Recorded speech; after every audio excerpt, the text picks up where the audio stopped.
Hello everyone. सो आज मैं आपको बताने वाली हूँ क्लास 12 के ज्योग्राफी के most important subjective type questions जो कि बोर्ड एग्जाम में डेफिनेटली पूछे जाते हैं। क्योंकि एग्जाम के एक दिन पहले सब कुछ करके जाना ये पॉसिबल तो नहीं हो पाता, लेकिन आप कुछ पढ़े या ना पढ़े ये 35 क्वेश्चन आप एग्जाम से पहले डेफिनेटली पढ़ के जाएं। सो स्टार्ट करते हैं। क्वेश्चन फर्स्ट है, ह्यूमन ज्योग्राफी क्या होती है, मतलब मानव भूगोल से आप क्या समझते हैं। और जो रेडजेल, एलएनसी सैंपल और जो पॉल विडाल ने जो डेफिनेशन दी है उसको आप ज़रूर पढ़ के जाएं। सेकंड क्वेश्चन है, मानव का प्रकटीकरण से क्या आशय है, मीन नेचुरलाइजेशन ऑफ ह्यूमन क्या होता है। सो इसके आप 3 पॉइंट्स करके जाएं क्योंकि एग्जाम में ये 3 मार्क्स का पूछा जाता है। क्वेश्चन नंबर 3 है, प्रकृति का मानवीकरण से क्या आशय है, जो कि सेकंड वाले का जस्ट अपोजिट है। ह्यूमनाइजेशन ऑफ नेचर क्या है। क्वेश्चन 4 है, जो आपके चैप्टर फर्स्ट में जो 3 आइडियोलॉजी दे रखी है, पर्यावरणीय निश्चयवाद, संभववाद और नव निश्चयवाद। इंग्लिश में environmental determinism, possibilism and new determinism, जिसको स्टॉप और ग्रो डिटर्मिनिज्म भी कहा जाता है। तो आप इन तीनों का अच्छे से पढ़ के जाएं और इनके जो जियोग्राफर हैं, भूगोलवेत्ता हैं, इनके भी नाम करके जाएं, जैसे कि स्टॉप एंड गो डिटर्मिनिज्म के ग्रिफिथ टेलर हैं। क्वेश्चन 5 पे चलते हैं। मानव भूगोल के जो क्षेत्र होते हैं और उपक्षेत्र, उसको आपको पढ़ के जाना है। जो ह्यूमन ज्योग्राफी के फील्ड्स एंड सब फील्ड होते हैं वो। क्वेश्चन नंबर 6, जो पॉपुलेशन की जो डेंसिटी होती है, मतलब क्वेश्चन ये आ सकता है, what do you understand by population density, जनसंख्या के घनत्व से आप क्या समझते हैं। तो आपको उसकी डेफिनेशन याद करनी है और उसका जो फॉर्मूला होता है वो आपको याद करके जाना है।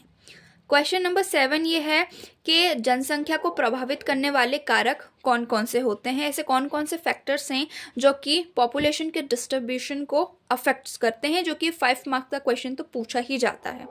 आगे करते हैं question number 8, describe demographic transition, जनांकीय संक्रमण क्या होता है। और इसकी 3 स्टेज दे रखी हैं जो कि आपको तीनों को ही बहुत अच्छे से कवर करके जाना है क्योंकि एग्जाम में पूछा जाता है। अगर इसका डायग्राम आप बना सकते हैं तो ये बहुत ही अच्छी बात है। क्वेश्चन नंबर 9, जनसंख्या परिवर्तन के 3 घटक लिखिए। तो जो पॉपुलेशन चेंजेस के जो 3 कंपोनेंट्स होते हैं, बर्थ रेट, डेथ रेट और माइग्रेशन, तो इसको आपको पढ़ के जाना है। नेक्स्ट क्वेश्चन नंबर 10, मानव विकास से आप क्या समझते हैं, मतलब ह्यूमन डेवलपमेंट क्या होता है।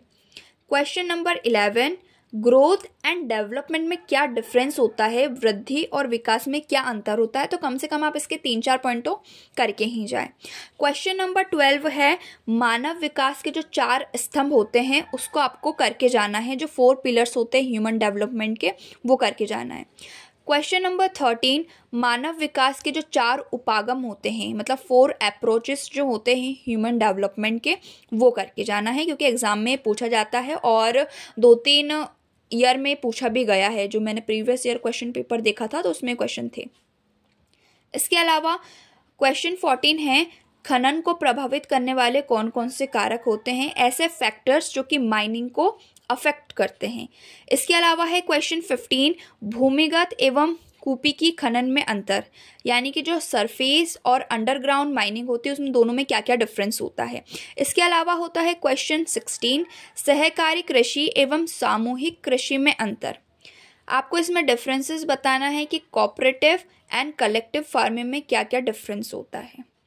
इसके अलावा क्वेश्चन 17, उद्योग अवस्थिति को प्रभावित करने वाले कारक कौन कौन से हैं, मतलब ऐसे कौन कौन से फैक्टर्स अफेक्ट करते हैं इंडस्ट्रियल की लोकेशन को, यानी कि अगर कोई सी इंडस्ट्री है वो अपनी इंडस्ट्री को डेवलप करेगी या कहीं लगाएगी तो वो किन किन एरिया पे लगाएगी, मतलब उसकी लोकेशन क्या होगी, जहाँ पे मतलब ट्रांसपोर्टेशन ईजी होगा, लेबर ईजी मिल जाएंगे, रॉ मटेरियल ईजी मिल जाएगा, तो वो इसमें लिखना है। तो ये भी 5 मार्क्स में पूछा जाता है।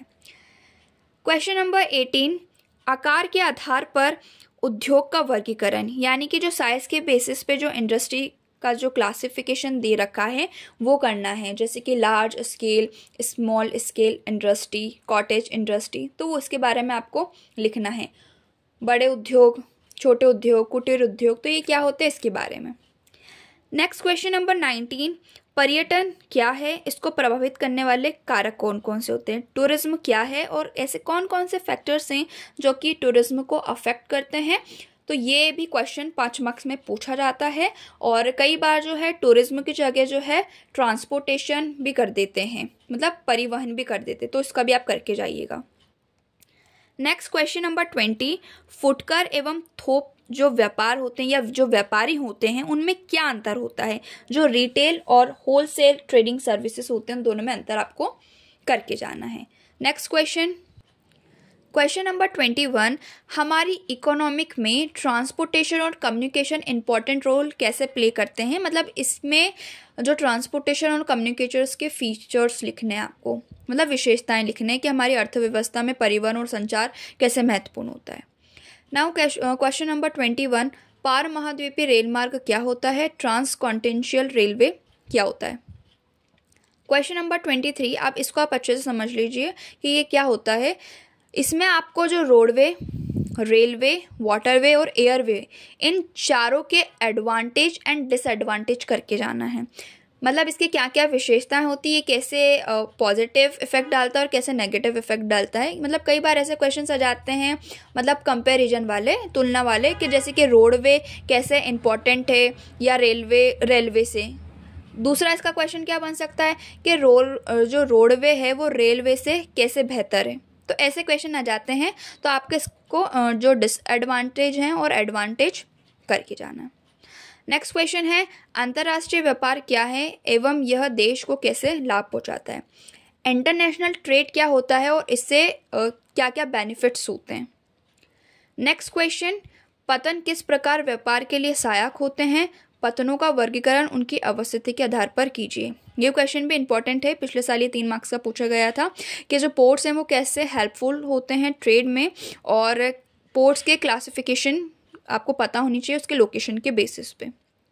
इसके अलावा भारत में जो श्रमजीवी जनसंख्या को कितने भागों में बांटा गया है, जो वर्किंग पॉपुलेशन का डिवीजन आपको याद होना चाहिए, 3 होते हैं, मेन वर्कर्स, नॉन वर्कर्स, जो मुख्य श्रमिक होते हैं, सीमांत श्रमिक होते हैं, अश्रमिक होते हैं, तो वो इसमें आएगा। इसके अलावा नेक्स्ट क्वेश्चन है 27, प्रवास क्या है एवं इसके कितने कारक होते हैं। माइग्रेशन क्या होते हैं, इसके जो 2 फैक्टर्स दे रखे हैं, पुश और पुल, अवकर्ष कारक और प्रतिकर्ष कारक, इन दोनों में डिफरेंसेस करके जाइएगा। और कई बार जो है ये इसके जो फैक्टर्स होते हैं एमसीक्यूज में भी पूछ ले जाते हैं। नेक्स्ट क्वेश्चन, मानव बस्ती से आप क्या समझते हैं एवं इसके प्रकार।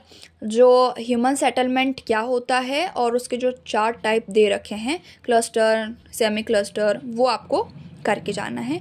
इसके अलावा है क्वेश्चन नंबर 29 कि भारतीय कृषि की समस्या क्या क्या है, ऐसी कौन कौन सी मेजर प्रॉब्लम्स है इंडियन एग्रीकल्चर की, और उसको सुलझाने के लिए क्या क्या प्रयास किए गए हैं, क्या क्या स्टेप्स उठाए गए हैं, जिसमें हरित क्रांति मतलब ग्रीन रिवोल्यूशन बहुत ज़्यादा इंपॉर्टेंट है। और ग्रीन रिवोल्यूशन के आपके पॉजिटिव और नेगेटिव दोनों याद होने चाहिए। सो ये क्वेश्चन नंबर 29 और 30 हो गए। इसके अलावा क्वेश्चन नंबर 31, जो जल संसाधन होता है उसको संरक्षण के लिए एवं प्रबंधन के लिए क्या क्या उपाय किए जा सकते हैं, जिसमें इंपॉर्टेंट है जल संभर प्रबंधन, वाटरशेड मैनेजमेंट, यानी हम वाटर रिसोर्सेज का कैसे कंजर्वेशन कर सकते हैं और उसका कैसे मैनेजमेंट कर सकते हैं। तो ये भी 5 मार्क्स में क्वेश्चन पूछा जाता है। नेक्स्ट क्वेश्चन है, परंपरागत एवं अपरंपरागत ऊर्जा में क्या अंतर है, कन्वेंशनल एंड नॉन कन्वेंशनल में दोनों में क्या डिफरेंस होता है। तो इसके कोई से भी 2 सोर्स स्रोत करके जाने हैं, मतलब 2 एग्जाम्पल, और उसको अच्छे से पढ़ के जाना है। मतलब नेक्स्ट ईयर मतलब प्रीवियस ईयर एक क्वेश्चन आया था कि अपरंपरागत ऊर्जा क्या होती है, नॉन कन्वेंशनल एनर्जी क्या होती है, उसके 2 उदाहरण दीजिए और उसको एक्सप्लेन कीजिए। तो ऐसे क्वेश्चंस आते हैं।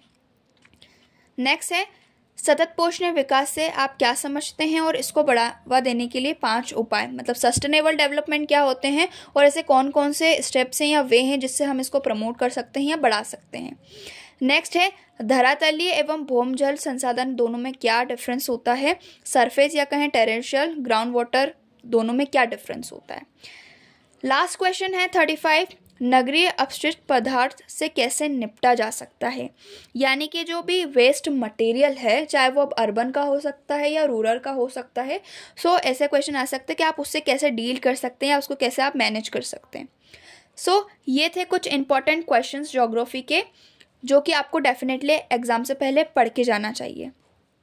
सो आई होप आपको इससे बहुत हेल्प मिली होगी। वीडियो को लाइक करें और चैनल को सब्सक्राइब करें। Thank you.